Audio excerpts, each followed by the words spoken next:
हर शादी में कुछ अनकही बातें होती हैं। ये शिकायतें नहीं, बल्कि गहरी इच्छाएं होती हैं।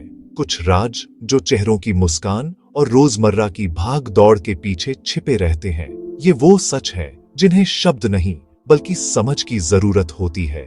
आज मैं तुम्हें बताने जा रहा हूँ एक शादीशुदा औरत के दिल के 3 सबसे गहरे छुपे हुए सच। ये ज्ञान स्टोइक दर्शन की स्थिरता और हिंदू धर्म की समग्र दृष्टि का संगम है।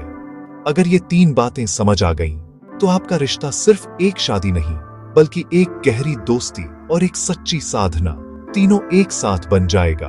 पहला सच, भावनात्मक गहराई की चाह।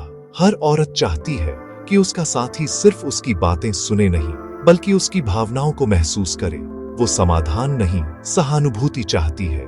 वो चाहती है कि आप समझें कि उन शब्दों के पीछे का एहसास क्या है।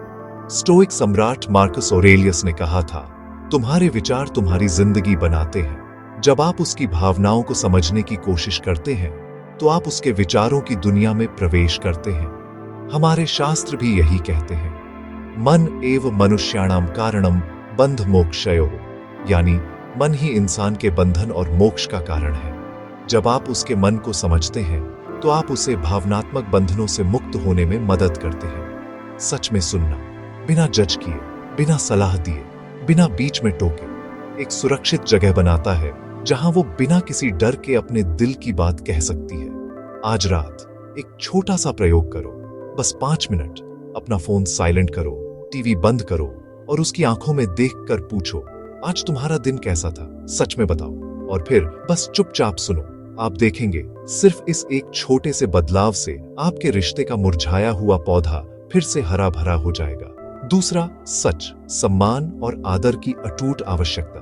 प्यार एक भावना है जो मौसम की तरह उतार चढ़ाव ले सकती है, लेकिन आदर एक चुनाव है, एक अनुशासन है। यह हर हाल में स्थिर होना चाहिए। स्टोइक दर्शन सिखाता है, तुम्हारा व्यवहार तुम्हारे मूल्यों का आईना है। आप अपनी पत्नी का आदर करके असल में अपने ही मूल्यों का सम्मान करते हैं। मनुस्मृति में लिखा है, यत्र नार्यस्तु पूज्यन्ते रमणते तत्र देवता। जहां स्त्रियों का सम्मान होता है, वहां देवता निवास करते हैं। इसका अर्थ पूजा करना नहीं, बल्कि एक ऐसा माहौल बनाना है जहां उसकी आत्मा, उसके विचार और उसकी उपस्थिति को महत्व दिया जाए। इसका अभ्यास कैसे करें? जब वो कोई राय दे, तो उसे वचन देना, सिर्फ उसके सामने नहीं, बल्कि दूसरों के सामने भी। किसी के सामने बात करते हुए उसके शब्द कभी मत काटना। जब कोई आपकी किसी सफलता की तारीफ करे, तो कहो, इसका श्रेय हम दोनों को जाता है। ये एक छोटा सा वाक्य है, लेकिन यह आपके रिश्ते में विश्वास को कई गुना बढ़ा देता है। एक पल के लिए रुकें, इन 2 सच्चाइयों के बारे में सोचें। क्या आप सिर्फ सुन रहे हैं या महसूस भी कर रहे हैं? क्या आप प्यार जता रहे हैं पर सम्मान देना भूल गए? आत्मचिंतन ही बदलाव का पहला कदम है। और तीसरा, सबसे गहरा सच, आध्यात्मिक और मानसिक विकास की आकांक्षा। घर की जिम्मेदारियां बहुत जरूरी हैं, पर हर इंसान के अंदर अपनी आत्मा की एक प्यास होती है, कुछ नया सीखने की, खुद को बेहतर बनाने की, अपने अस्तित्व को गहरा करने की। यह प्यास भी उतनी ही असली है।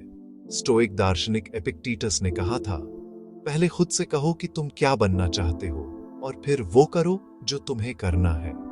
यह बात सिर्फ आपके लिए नहीं, आपकी पत्नी के लिए भी सच है। हिंदू दर्शन में गृहस्थ आश्रम का लक्ष्य सिर्फ धर्म, अर्थ और काम तक सीमित नहीं है। इसका अंतिम लक्ष्य मोक्ष भी है, यानी आध्यात्मिक स्वतंत्रता। अपनी पत्नी को सिर्फ गृहिणी नहीं, बल्कि एक सहयात्री या आध्यात्मिक साथी मानो। उसके सपनों और आकांक्षाओं को जानने में रुचि दिखाओ। अगर वो कोई कोर्स करना चाहती है, कोई नया हुनर सीखना चाहती है, तो उसका हौसला बढ़ाओ। हफ्ते में 1 घंटा साथ में ध्यान लगाओ, या कोई आध्यात्मिक किताब पढ़ो, या किसी गहरे विषय पर बात करो। जब आप साथ में विकास करते हैं, तो रिश्ता एक साधना बन जाता है। अब आपके मन में कुछ सवाल आ सकते हैं, जैसे, अगर मैं यह सब करूं और वो न बदले तो? इसका स्टोइक जवाब है, तुम्हारा नियंत्रण सिर्फ अपने कर्मों पर है, उसके परिणाम पर नहीं। आपकी अच्छाई अपने आप में एक इनाम है। गीता भी यही कहती है, कर्मण्येवाधिकारस्ते मा फलेषु कदाचन। दूसरा सवाल, हमारे पास इन सब के लिए समय कहाँ है? जवाब है, यह समय निकालने की बात नहीं है, यह प्राथमिकता बदलने की बात है। 5 मिनट का सच्चा गहरा संवाद 30 मिनट के आधे अधूरे साथ से कहीं ज्यादा कीमती है। गुणवत्ता मात्रा से हमेशा ज्यादा जरूरी है। तो अब इन तीनों सच्चाइयों को एक साथ जोड़कर देखते हैं। पहला, गहराई से सुनो महसूस करने के लिए। दूसरा, खुलकर आदर दो, एक अनुशासन की तरह। और तीसरा, साथ में विकास करो, मन और आत्मा के स्तर पर। जब आप ये तीनों काम करेंगे तो आप पाएंगे कि आपके घर में शांति है, आपका रिश्ता एक नई चमक से भर गया है और आपके खुद के दिल में एक गहरी स्थिरता आ गई है। तो आज ही खुद से एक छोटा वादा करो, आज रात मैं 5 मिनट बिना टोके सुनूंगा। इस हफ्ते मैं सबके सामने उसकी राय का सम्मान करूंगा और इस महीने हम साथ मिलकर विकास का कोई कदम उठाएंगे। अगर यह विचार आपके दिल को छू गया हो तो इस वीडियो को लाइक करो और ऐसे ही गहरे ज्ञान के लिए चैनल को सब्सक्राइब करो। इस ज्ञान को शेयर करो ताकि हर रिश्ता सिर्फ एक समझौता नहीं बल्कि एक पवित्र और मजबूत साधना बन सके।